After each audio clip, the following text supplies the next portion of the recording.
आइए अब जरा महाराष्ट्र की राजनीति की बात करते हैं, जहां पर ये क्षेत्रवाद और भाषा, इसको लेकर के कोई नेता पीछे हटने को तैयार नहीं है।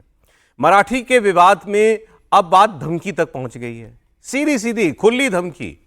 उद्धव ठाकरे ने कहा कि महाराष्ट्र देश की आर्थिक राजधानी है और यह बात बहुत से लोगों की आंखों में खटकती है और यही लोग मुंबई को महाराष्ट्र से अलग करने की साजिश कर रहे हैं। फिर उन्होंने इसके पीछे कई अपने तर्क दिए।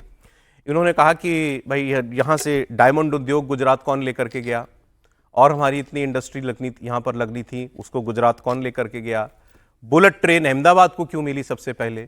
तो ये सारी बातें करके वह कहना चाहते थे दरअसल कि देश में नरेंद्र मोदी और अमित शाह की चल रही है पिछले 11 साल से, और इससे मुंबई और खास तौर पर महाराष्ट्र और खास तौर पर मुंबई का नुकसान हो रहा है, और ये चाहते हैं कि मुंबई को अलग कर दो किसी तरह महाराष्ट्र से। अब ऐसा क्यों उनको लगता है, कोई ऐसा क्यों करेगा, क्यों ऐसी कोई साजिश करेगा, इसका कोई जवाब तो उन्होंने नहीं दिया। बस ये कहा कि हाँ सब लोग ऐसा करना चाहते हैं, और फिर अंत में वो ये बोले कि अगर कोई ऐसा करेगा, मैं वैसे कोई टुकड़े काटने बांटने की बात नहीं करता हूं, लेकिन अगर किसी ने मुंबई को महाराष्ट्र से अलग करने की बात सोची तो हम उसके टुकड़े कर देंगे।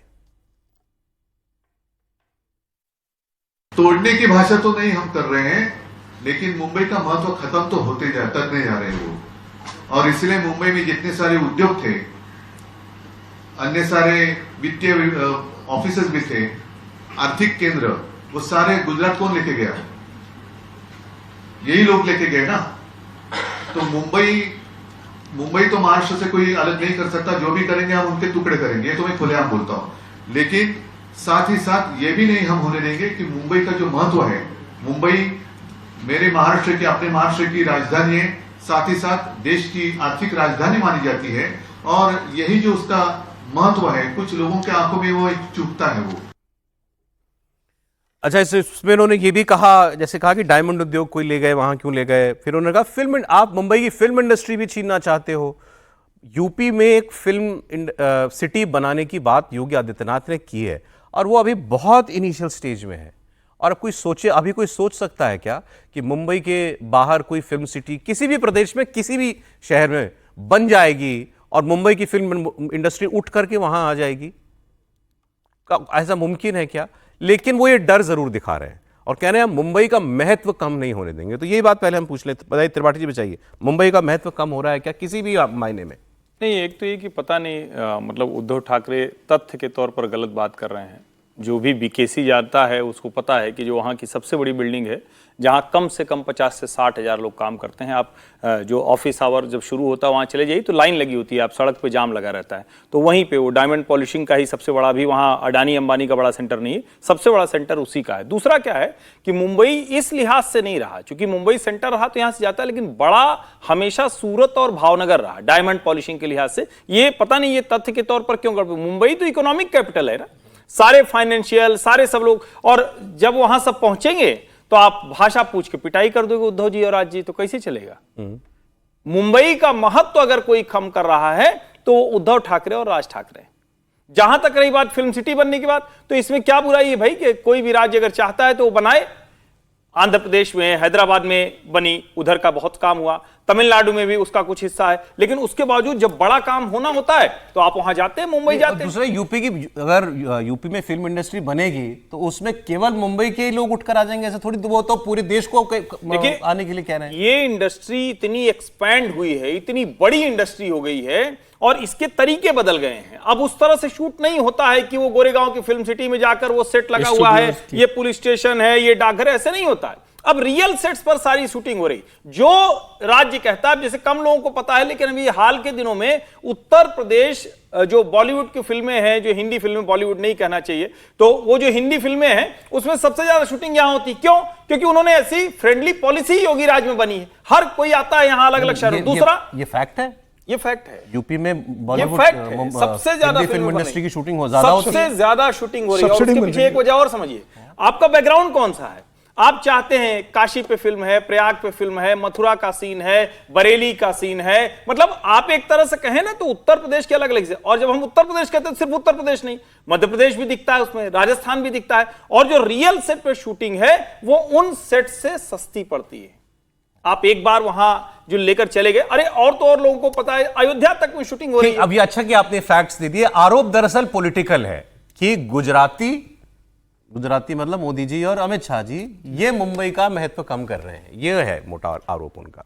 नहीं, बेसिक बात ये है कि आरोप पॉलिटिकल है, फैक्ट्स उसमें नहीं है। एक तो सबसे महत्वपूर्ण बात है, अगर मुंबई का महत्व कम हो रहा है तो उसकी जिम्मेदारी किसके पास है? आप तो लोगों को आने ही नहीं दे रहे, जो आ गए हैं उनको रहने नहीं दे रहे। कभी भाषा को लेकर, कभी राज्य को लेकर, कभी वो यूपी बिहार के भैया होते हैं, कभी हिंदी बोलने वाले होते हैं, कभी नॉन मराठी होते हैं, तो आप उनके लिए क्या वेलकमिंग उसमें है इस स्थिति में? दूसरी बात, जो फिल्म इंडस्ट्री की बात हुई, उत्तर प्रदेश में बहुत काम किया, मेरे को लगता है पिछले 10 साल में इस पर काफी काम हुआ है, और ये भी हो गया कि पूरा सिस्टम ही बदल गया। अब लोग जो नेचुरल है और उस पर काम कर रहे हैं, असली सेट्स की जरूरत ही नहीं पड़ रही है, तो वो काम भी बड़ा हो रहा है। और उससे कोई मुंबई का महत्व कम हो जाएगा? तो ये आरोप गलत है आप दोनों के नजर से। मुझे लगता है मुंबई का महत्व बढ़ाना है तो ठाकरे ब्रदर्स को ही बढ़ाना एक पड़ेगा। लाइन सिर्फ बोल दूं, मुंबई का आप महत्व बढ़ाएंगे और वहां मेट्रो का काम धीमे कराएंगे। पिता पुत्र दोनों लग गए थे। मुंबई का महत्व बनाएंगे और कोस्टल रोड का काम जो देवेंद्र फडणवीस के समय में हुआ था, इनके समय में रुक गया, अब शुरू फिर से हुआ। अच्छा ठीक, समीर जी मेहर साहब आगे इस पर भी कमेंट कीजिएगा। मैं इसी से जुड़ा अगला विवाद बता देता हूं, महाराष्ट्र का ही। अब ये तो बात हुई मुंबई का महत्व कम करने की। अब दूसरा मराठी हिंदी विवाद। मराठी विवाद में राज ठाकरे ने कल एक स्टेटमेंट दिया जो बीजेपी के सांसद निशिकांत दुबे के बयान का काउंटर था। निशिकांत दुबे ने क्या कहा था जब पहली बार ये मार पिटाई वाला अभी प्रकरण शुरू हुआ? तो उन्होंने ये कहा कि ये लोग अपने आप को बहुत बड़ा डॉन समझते हो, बहुत बड़ा आदमी समझते हो, राज ठाकरे के लिए बोल रहे थे। तो आ जाओ यहां पर यूपी बिहार में आ जाओ, पटक पटक के मारेंगे। अब ये कल इसका उत्तर दिया राज ठाकरे ने। उन्होंने कहा कि निशिकांत मुंबई आ जाओ और हम तुम्हें समंदर में डुबो डुबो के मारेंगे। तो मतलब अब ये मराठी की लड़ाई सीधी धमकियों पर आ गई। त्या दिवशी तो कोणतरी भारतीय जनता पक्षाचा एक खासदार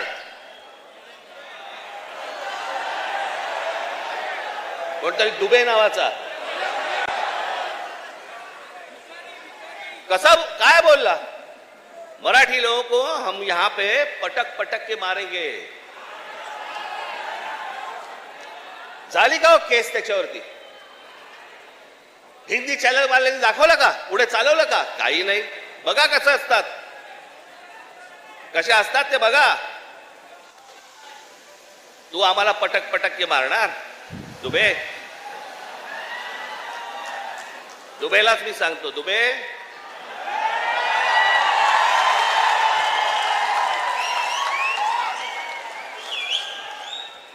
तुम मुंबई में आ जाओ,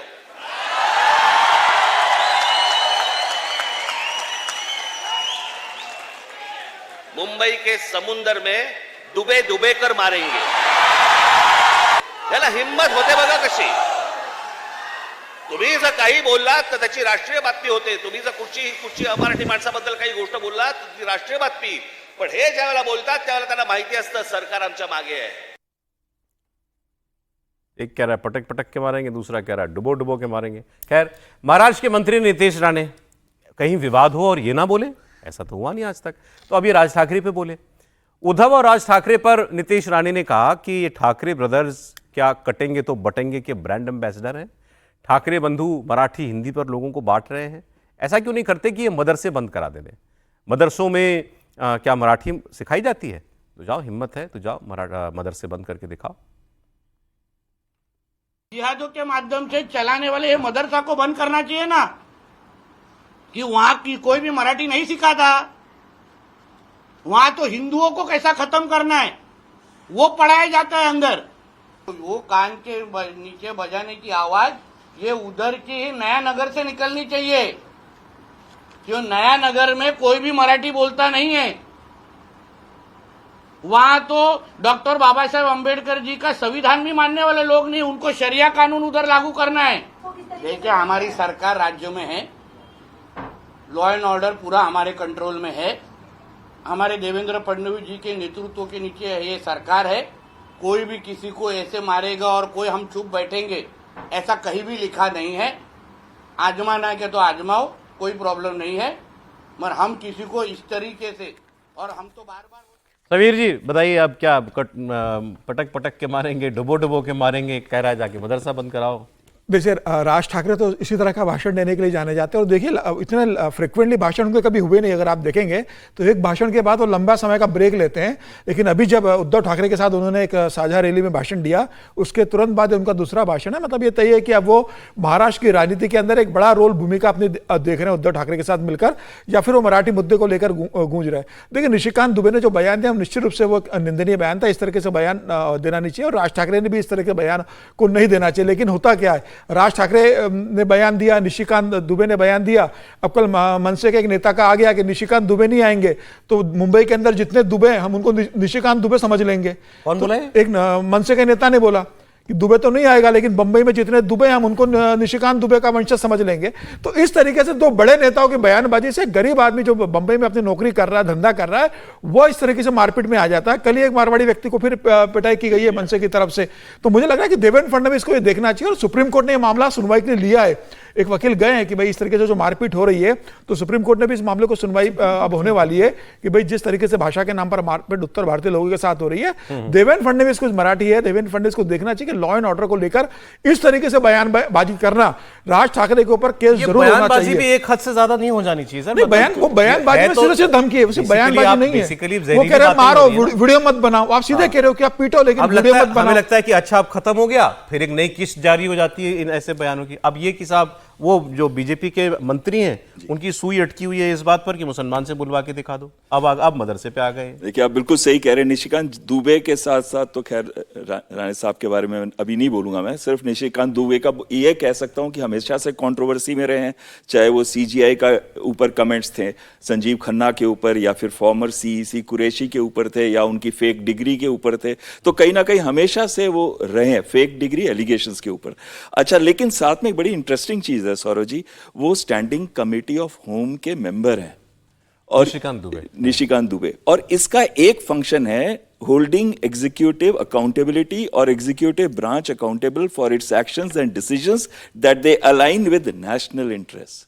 और मैं थोड़ी सी रिसर्च कर रहा था इसके ऊपर, जो राज ठाकरे ने पहले स्टेटमेंट दिया था कि आप कोई मारिए लेकिन वीडियो ना बनाइए, तो कहीं ना कहीं वो एक सेक्शन 152 है भारतीय न्याय संहिता का, जिसके खिलाफ जाता है, जो कहता है कि यूनिटी और इंटेग्रिटी और जो इस तरह के कोई लैंग्वेज या कोई इशू पे अगर कोई इश्यूज उठाता है तो उसके ऊपर एक्शन लिया जा सकता है, चाहे 100 मौतों भी एक्शन लिया जा सकता है। और वो बहुत सीरियस है, यहां तक कि वहां बात होती है कि 7 साल से लेके लाइफ की भी, अगर डिपेंडिंग ऑन कितना सीरियस इशू है। और कहीं ना कहीं ये कहें तो राज ठाकरे जब आप कहते हैं कि वो स्ट्रीट्स को रूल करते हैं, ये उनकी बात है, लेकिन ये बात क्या सही है कि अगर आप एक देश का लॉ ब्रेक कर रहे हो, जो सेक्शन 152 के अंदर आता है, जो पहले अलग गिना जाता था सेडिशन के अंदर, और उसके ऊपर कोई भी एक्शन नहीं लिया जाता, और ऊपर से ये बयानबाजी होती है, तो आप सोसाइटी को बांट रहे हैं लैंग्वेज, धर्म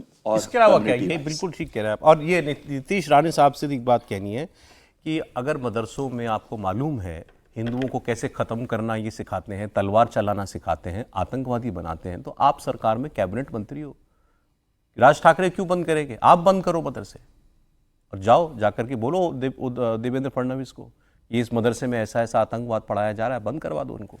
तो सौरभ जी एक लाइन कहना चाहता हूँ कि निशिकांत जी ने तो राज ठाकरे को पटक पटक कर मारेंगे, न राज ठाकरे निशिकांत दुबे को डूबो कर मारेंगे, लेकिन उनके बहाने से जो है ना महाराष्ट्र में भी यूपी वाले लोग पिटेंगे और यूपी में भी हो सकता है कुछ मराठियों की पिटाई हो जाए। असली परेशानी वो है, वो दोनों तो नहीं पीटने वाले एक दूसरे को, ये मैं पक्का बता सकता हूँ आपको। ठीक, अच्छा सर, अब एक बात, जो देवेंद्र फडणवीस और उद्धव ठाकरे के बीच जो मुलाकात हुई थी उसको लेकर के हवा देने में कोई पीछे नहीं है। अब वहां क्या पका, क्या बात हुई, सब जानना चाहते हैं। देवेंद्र फडणवीस इस मुद्दे पर नहीं बोले, लेकिन उद्धव ठाकरे बोले। देवेंद्र फडणवीस ने हाउस में उद्धव ठाकरे को कहा था कि आप अगर इधर आना चाहते हो तो फिर हम कुछ सोचें। उस वक्त उद्धव ठाकरे ने कहा ये मजाक की बात थी। फिर ये मीटिंग हो गई जिसमें दोनों लोग मिले, उसमें आदित्य ठाकरे भी थे। इसके बारे में उद्धव ठाकरे से पूछा गया कि आप बताइए साहब अंदर बात क्या हुई आपकी देवेंद्र फडणवीस से, तो उन्होंने क्या जवाब दिया मालूम आपको? ये अंदर की बात है। सिर्फ नाम बदल कर क्या होगा? नाम बदला अच्छा किया आपने, लेकिन कारोबार भी बदलो। गुंडागर्दी करने वाले आपके अगल बगल घूम रहे हैं, उसमें भी बदलाव करो, कुछ अच्छे लोग ले लो। मतलब मैं नहीं, बाहेर काही जो आहे हो बघा, मी आता तुमच्याकडे येण्याच्या आधी प्रिंट मीडियाशी बोललो आणि चड्डी बनियन गँगचा उल्लेख केला. आता चड्डी बनियन म्हटल्यानंतर एक जाहिरात आहे, ये अंदर की बात है. उन्होंने कहा एक ऐड आता था पहले चड्डी बनियान का, उसकी टैग लाइन थी ये अंदर की बात है. तो सवाल पूछा गया कि क्या बात हुई देवेंद्र फडणवीस से, उसका जवाब उन्होंने दिया. खबर है तो कोई बताइए समीर जी, इसमें क्या बात हुई होगी इनकी. नहीं, निश्चित रूप से देखिए, देवेंद्र फडणवीस और उद्धव ठाकरे की मुलाकात हुई है और महाराष्ट्र की राजनीति में बहुत चर्चा है और एकनाथ शिंदे सबसे ज़्यादा परेशान है कि भाई दोनों बैठे हैं उसके अंदर और एकनाथ शिंदे को नहीं बुलाया गया और आदित्य ठाकरे थे और बाहर आकर ना देवेंद्र फडणवीस उसका जवाब दे रहे हैं. हालांकि ठीक है कि राम शिंदे के साथ वो बैठक कक्ष में बैठक हुई थी कि विधान परिषद का अगला नेता किसको बनाना है को लेकर चर्चा चल रही थी. लेकिन मुझे लग रहा है कि देवेंद्र फडणवीस ने जो पासा फेंका था कि आपको अगर आना होगा तो हम सोच सकते हैं, तो देवेंद्र फडणवीस के पासे पर प्रस्ताव पर उद्धव ठाकरे विचार कर रहे होंगे कि बीएमसी चुनाव में अगर कुछ नहीं हुआ तो देखेंगे कि बीएमसी चुनाव के बाद अगर बहुमत के साथ अगर महापौर बनाने की स्थिति आती है तो बीजेपी के साथ मिलकर हम अपना मेयर बना देंगे या बीजेपी और हम मिलकर बीएमसी में आपको लगता है ऐसी संभावनाएं बाकी बिल्कुल हो सकती है. बीएमसी में बिल्कुल हो सकता है. बीएमसी में उद्धव ठाकरे और राज ठाकरे अगर आएंगे तो एक ताकत तो बनेगी. तो ऐसे स्थिति में क्या ऐसा अगर आता है कि किसी को बहुमत नहीं मिलता तो बीजेपी और उद्धव मिलकर फिर बना सकते हैं. कल हमने बात की थी इसी मीटिंग के बारे में, तो आप लोगों ने कहा था कि ये एकनाथ शिंदे को भी देवेंद्र फडणवीस का संदेश है कि भाई तुम मुझे बहुत हैरान मत करो, आप भी आराम से रहो, मुझे भी आराम से रहने दो. लेकिन आपको इसके बाद देवेंद्र फडणवीस ने जब ये हाउस में बोला तो एकनाथ शिंदे ने अपने भाषण में क्या बोला, हाउस के अंदर ही, विधानसभा के अंदर ही उन्होंने कि भाई बात हद से ज्यादा ना चली जाए, तो उन्होंने याद दिलाया कि ये उद्धव ठाकरे, इन्होंने देवेंद्र फडणवीस की पीठ में छुरा भोंका, इन्होंने धोखा दिया था. जब चुनाव के नतीजे आए, जब उसके बाद देवेंद्र फडणवीस ने 50-60 बार फोन किया उद्धव ठाकरे को, इन्होंने फोन नहीं उठाया. तो उन्होंने कहा गलती से भी कहीं दोनों की बात ना बन जाए, मैं पहले बीच में कुछ कर दूं. नहीं, देखिए, जहां एकनाथ शिंदे चले गए हैं ना, उनके पास सिर्फ एक रास्ता है कि वो किसी दिन उद्धव ठाकरे के चरणों में नतमस्तक हो, इसके अलावा कोई गुंजाइश नहीं. लेकिन देवेंद्र फडणवीस और उद्धव ठाकरे क्या है, वो किसी भी दिन एक बराबर पर मिलेंगे और कहेंगे कि हम दोनों तो बहुत पुराने दोस्त हैं. देवेंद्र फडणवीस कहेंगे कि हम तो बाला साहब के चरणों में बैठ जाते थे और हमारा तो उद्धव के साथ इस तरह का रिश्ता है, आदित्य तो घर का बच्चा है, ये वो कह सकते हैं. लेकिन एकनाथ शिंदे का रिश्ता दूसरा, और एकनाथ शिंदे जितनी लड़ाई लड़के गए हैं ना, वो बड़ा मुश्किल होता है लौट के आना, तो वो नहीं होने वाला है. और एक बड़ा अच्छा सा वीडियो आजकल वायरल है ना कि देवेंद्र फडणवीस तो उद्धव ठाकरे आते हैं तो उनसे बड़े अच्छे से मिलते हैं और एकनाथ शिंदे का हाथ तो उठ जाता है, लेकिन फिर वो चश्मा ठीक करने लगते हैं उद्धव ठाकरे से. मतलब मैं हाथ नहीं जोड़ रहा हूं, चश्मा ठीक करने लगते हैं. तो इतनी कड़वाहट और वो तो आपने देखा नहीं, कुर्सी के बैठने के लिए क्या हुआ उसमें. लेकिन उद्धव जी ने एक बहुत बारीक बात कही, आपने देखा था, वो मजाक करते करते उन्होंने कहा भाई मैं कह रहा हूं कि कुछ अच्छे लोगों को भी ले लो, फिर उनका नहीं, मेरी अपनी बात नहीं कर रहा मैं. अच्छा. अरे एक इशू यहां पर धर्मांतरण के मुद्दे पर जो देवेंद्र फडणवीस ने बातें कही हैं उससे भी है. महाराष्ट्र के मुख्यमंत्री देवेंद्र फडणवीस ने एक निर्णय लिया है, वो चर्चा में है. फडणवीस ने कहा कि सुप्रीम कोर्ट का यह फैसला है कि शेड्यूल कास्ट को दिया जाने वाला रिजर्वेशन, अगर व्यक्ति अपना धर्म बदल लेता है, कन्वर्ट हो जाता है, तो फिर वो रिजर्वेशन रद्द हो जाएगा. ये सुप्रीम कोर्ट का आदेश था. उन्होंने कहा कि महाराष्ट्र में हम उसको फॉलो करेंगे. ये इनको कहना क्यों पड़ा है, इसके बारे में आपको बताएंगे. उनका बयान सुन लीजिए. सर्वोच्च न्यायालय ने 2024 में एक निर्णय दिया. उस निर्णय में उन्होंने ये कहा है कि एससी का रिजर्वेशन ये केवल हिंदू, बौद्ध और सिख, इन 3 कम्युनिटी में ही दिया जा सकता है. कोई अगर अपना धर्म बदलता है तो उसको ये रिजर्वेशन नहीं दिया जा सकता. धर्म बदलने के बाद उसका एससी स्टेटस ये समाप्त होता है. इसलिए जो सुप्रीम कोर्ट ने आदेश दिया है उसी के अनुरूप राज्य की सरकार कार्रवाई करेगी. समीर जी, क्यों अचानक ये बात? नहीं, मुझे लगता है कि देवेंद्र फडणवीस ने सरकार ने एक अच्छा फैसला लिया है, क्योंकि लगातार महाराष्ट्र से शिकायत आ रही थी कि भाई गढ़चिरौली का एरिया या जो रिमोट एरिया है जहां पर SC ST के लोग हैं, वहां वो सर्टिफिकेट का फायदा उठा रहे थे सरकारी नौकरी के अंदर, बाकी चीजों में, और वो कन्वर्ट हो गए थे. अच्छा. कन्वर्ट होने के बाद भी उसका फायदा उठा रहे थे. इसके पहले जब देवेंद्र फडणवीस जब उप मुख्यमंत्री थे तब एक स्टडी भी आई थी कि बड़ा वर्ग कन्वर्ट हुआ. तो देवेंद्र फडणवीस ने कहा था कि अगली बार सरकार में जब हम आएंगे तो इसकी डिटेल स्टडी करवाएंगे और उसमें जो कदम उठाने होंगे हम जरूर उठाएंगे. तो मुझे लग रहा है जो सुप्रीम कोर्ट का आदेश है अब देवेंद्र फडणवीस पूरे महाराष्ट्र में लागू किसी भी धर्म में चले जाए, मतलब हिंदू, बिल्कुल, अगर दलित आदमी जो है वो बौद्ध, सिख और हिंदू के अलावा अगर किसी धर्म में कन्वर्ट करता है तो उसे ये जो SC ST का जो लाभ है वो नहीं मिलेगा, बन गया तो नहीं मिलेगा. और एक बड़ा वर्ग इसमें कन्वर्ट हुआ है। तो मुझे लग रहा है राज्य सरकार में भी ऐसे लोग हैं, सेंट्रल की स्कीम में भी है, और तमाम सरकार से जो योजनाएं मिलती है पैसों की, आर्थिक मदद की, शैक्षणिक शिक्षा के लिए, वो सारा लाभ जो ले रहे थे। तो मुझे लग रहा है एक बहुत अच्छा फैसला है, और ये सिर्फ महाराष्ट्र तक सीमित नहीं होना चाहिए, ये सुप्रीम कोर्ट का फैसला है, तो मुझे लगता है पूरे देश में लागू होना चाहिए। आप कुछ कह इसको रहे हैं? एकदम सरल शब्दों में समझें तो जो हिंदू धर्म के ऑफशूट्स हैं, यानी हिंदू या भारत भूमि वाले धर्म हैं, उनमें कन्वर्ट होने पे दिक्कत नहीं। बाहर वाला क्रिश्चियन है, मुस्लिम है, कुछ और है, तो वो बनेगा तो आरक्षण नहीं मिलेगा। अच्छा ठीक है, अब मैं आपको बात सुना देता हूं जरा संजय सिंह की, और खबर है इंडिया अलायंस से जुड़ी हुई। दरअसल इंडिया अलायंस की जून 2024 के बाद से कोई मीटिंग नहीं हुई है आज तक, और उसके लीडर ऑब्वियसली कांग्रेस पार्टी है, खड़गे साहब हैं। अब कल यानी शुक्रवार को एक ऑनलाइन मीटिंग आयोजित की गई थी, जिसमें सारे घटक दल इंडिया अलायंस के उनको बुलाया गया था। मुद्दा था आने वाला मॉनसून सत्र संसद का। अब उसमें कौन कौन शामिल हुआ अलग बात है, खबर यह कि कौन शामिल नहीं हुआ। तो आम आदमी पार्टी ने साफ साफ कह दिया कि अब हम इंडिया अलायंस में नहीं है। आज इंडिया अलायंस की मल्लिकार्जुन खड़गे के घर पर बैठक होने वाली है, वहां पर भी नहीं जाएगी आम आदमी पार्टी, ये उन्होंने पूरी तरीके से साफ कर दिया है। और ये विपक्षी एकजुटता को झटके के तौर पर देखा जा रहा है। जो आरोप लगाए हैं वो और गंभीर हैं। आम आदमी पार्टी ये कह रही है कि कांग्रेस पार्टी गंभीर नहीं है, सीरियस ही नहीं है। 1 साल हो गया, उन्होंने आज तक मीटिंग ही नहीं बुलाई, और लोकसभा चुनाव के बाद जितने राज्य के इलेक्शन हुए, हमने सारे चुनाव अकेले लड़े। इनफैक्ट कांग्रेस पार्टी हमारे खिलाफ दिल्ली में बीजेपी की मदद करते हुए लड़ी, तो फिर इस अलायंस का कोई मतलब नहीं रह जाता है। अब क्या आम आदमी पार्टी का चले जाना, इनके शायद 8 राज्यसभा के सांसद हैं और 3 लोकसभा के सांसद हैं, क्या ये इस अलायंस के लिए वाकई कोई बहुत बड़ा नुकसान है? सर, नुकसान कोई बहुत बड़ा नहीं है, लेकिन मैसेज के लिए है ना। पहले इंडिया गठबंधन जो भी है अलायंस, उसकी कोई बैठक नहीं हो रही, अलग अलग तरीके से चल रहे हैं। आपने दिल्ली के चुनाव का जिक्र किया, हरियाणा में भी हमने देखा था, अभी पंजाब में जिस तरह से हुआ, तो वो साथ नहीं है। लेकिन अभी खासतौर से आज का दिन इम्पॉर्टेंट इसलिए क्योंकि अब सोमवार से संसद का सत्र शुरू हो रहा है। बिल्कुल। और अभी कोई इलेक्शन तो हो नहीं रहा जिसमें आप इंडिया मतलब वो बिहार में जाके लड़ रहे हैं नहीं लड़ रहे हैं वो अलग इशू है। लेकिन जब संसद का सत्र शुरू हो रहा है तो उस समय विपक्षी एकता की सबसे ज़्यादा ज़रूरत होगी। तो जब आप ऑपरेशन सिंदूर की बात करने वाले हों, और ये जो SIR की बात करने वाली बात है, और बहुत सारे इश्यूज हैं जिन पर बात होने वाली है, तो उस समय मुझे इसकी आज ज़रूरत नहीं लग रही। मतलब उनको गठबंधन से अलग भी होना है था, भी, अब बचा भी है, और बचा भी नहीं है कोई गठबंधन नहीं। लेकिन पार्लियामेंट में एक यूनाइटेड फोर्स के तौर पर आप सरकार के खिलाफ काम करना चाहेंगे तो उसके लिए तो जरूरत होती है ना। तो उस तरह से काम करें। और इंडिया गठबंधन औपचारिक तौर पर तो जब चुनाव में लड़ना हो, सीटों का समझौता करना हो, बंटवारा करना हो, तब की बात होगी। अभी वहाँ पर कुछ है ही नहीं।